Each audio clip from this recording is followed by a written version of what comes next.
Welcome back. The Ministry of Education, National Reconciliation and Ecclesiastical Affairs says that schools, with the exception of the Sandy Bay Primary Schools, are open for classes from yesterday, December 5th, 2016. The ministry said in a release that students of grade 6 of the Sandy Bay Primary School were, however, required to report for classes.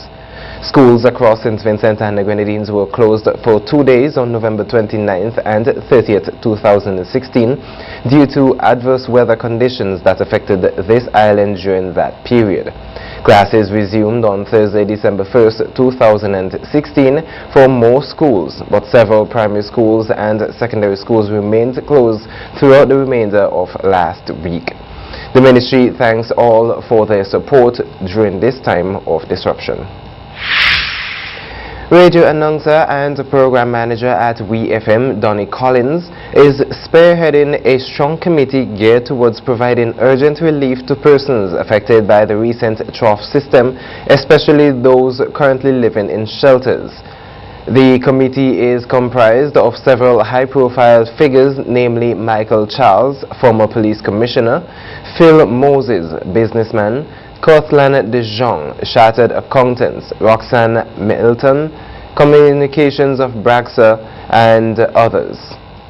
According to Collins, the committee is an ad hoc community which was created after appeals were made live on WeFM by callers concerned about the well-being of those currently in shelters in the north of the island. According to Prime Minister Dr. Ralph Gonsalves, the damage of the roads, bridges, rivers, defenses and other physical infrastructure resulting from adverse weather events which have been affecting this country since about September is likely to cost approximately 100 million EC dollars, or about 5% of the gross domestic product, the GDP. The Prime Minister noted that since September, this island has been affected by 5 weather events, 3 of which are significant due to the amount of rains produced, resulting in flooding and damage to the infrastructure. Grad E. King, shelter manager at the Sandy Bay Government School, is calling on the public to assist in the 125 persons that are now called in the shelter their home after the passage of a trough system last week. King said on Saturday that there are 31 families at the shelter and 80 of those families' homes were completely destroyed and that they are now in need of whatever help they can get. Persons looking to assist can donate clothing, baby formula, rice, sugar, meat or any type of food. Meanwhile, Minister of Housing Montgomery Daniel said on Saturday that the government is doing all in its power to get the affected families back on their feet. St. Vincent and the Grenadines is marked by a physical landscape as stunning as it can be dangerous. In November 2016 alone, 2 trough systems, one in November on the 9th and the second November 28th and 29th, left in their wake an estimated 73 damaged or destroyed homes, 16 damaged bridges and roads, 15 landslides, and the tragic loss of a 10-year-old boy. The second child, an 8-year-old boy, remains missing since the 9th of November 2016. Some 177 Vincentians are now living in a temporary shelter. To combat this devastating event, the NDP, New Democratic Party, recognizes the national recovery requires and national effort. Through a series of activities beginning with an all-day radiothon broadcast on Nice Radio on Wednesday, December 7th, 2016 from 11 a.m. to 2 p.m. and continues in the evening to 8 p.m. and 11 p.m. The party has set a goal of collecting $10,000 as well as 1,000 items of clothing, 1,000 in non-perishable food items, and 1,000 gallons of water directly to aid all victims of the November troughs. The Radio Relief Radiothon will feature live ex-tempo performances by Vincentian Calypsonians as well as appearances by the NDP candidates and parliamentarians. In the coming days, The NDP has asked persons to keep an eye out at supermarkets for NDP officials collecting bins for non-perishable food items. The NDP encourages all willing and able Vincentians to participate in this collection effort, as proceeds shall be distributed to all victims regardless of political affiliation.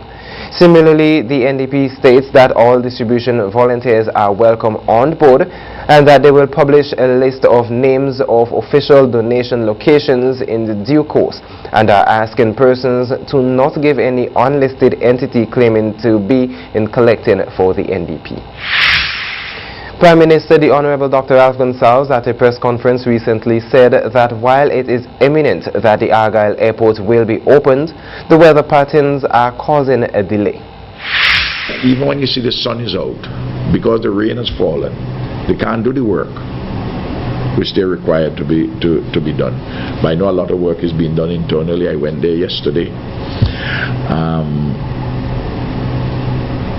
And we have had a lot of meetings last week. On Friday, I had a meeting with all relevant stakeholders and get all the reports. I had a meeting separately with the Eastern Caribbean Civil Aviation Authority.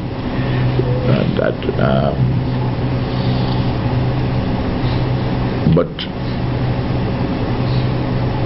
because of the rain, I really can't give you,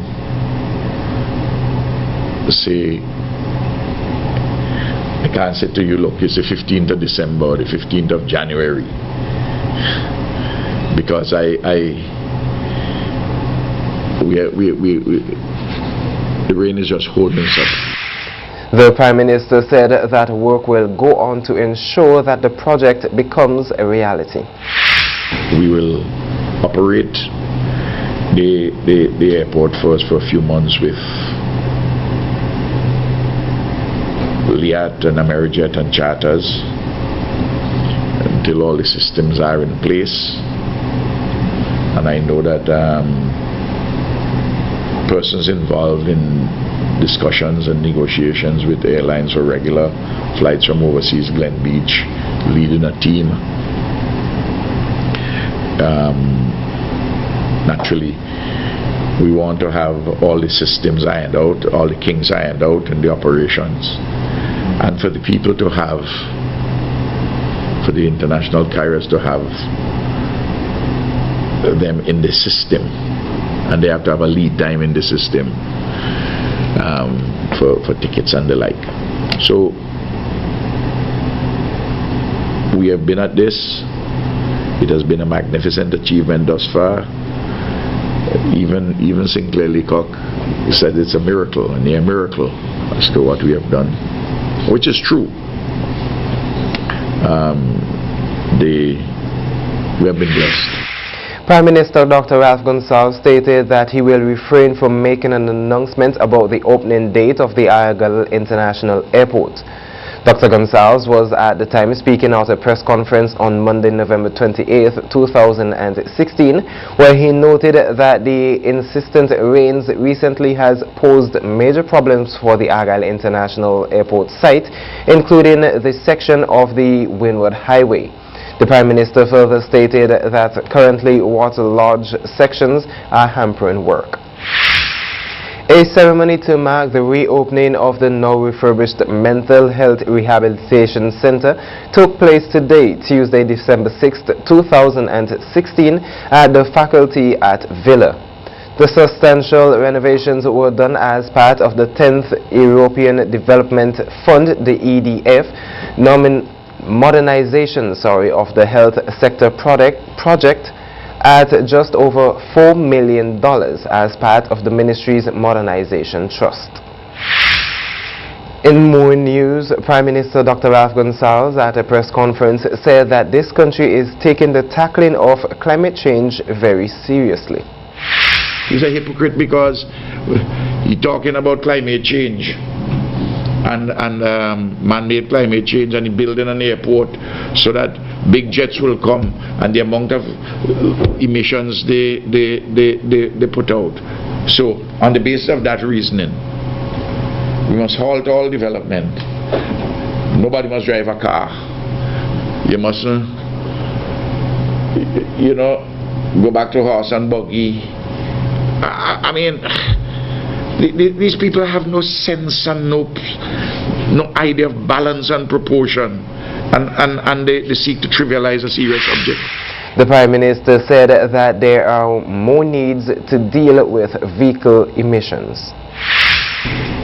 On the environmental levy on vehicles, they'll say no, you know, it's difficult already, and I understand that. But sometimes what we are doing is this: we are not giving duty-free concessions on vehicles like those which are transporting school children, dealing with geothermal and energy, and also with solar energy. So I don't want it to just to say we focus on the vehicles, and of course there are other environmental issues away from climate change, such as the styrofoam materials and so on and so forth. Climate change is a very real thing happening throughout the world. We'll take a short commercial break. You're watching IKtv. Stay with us.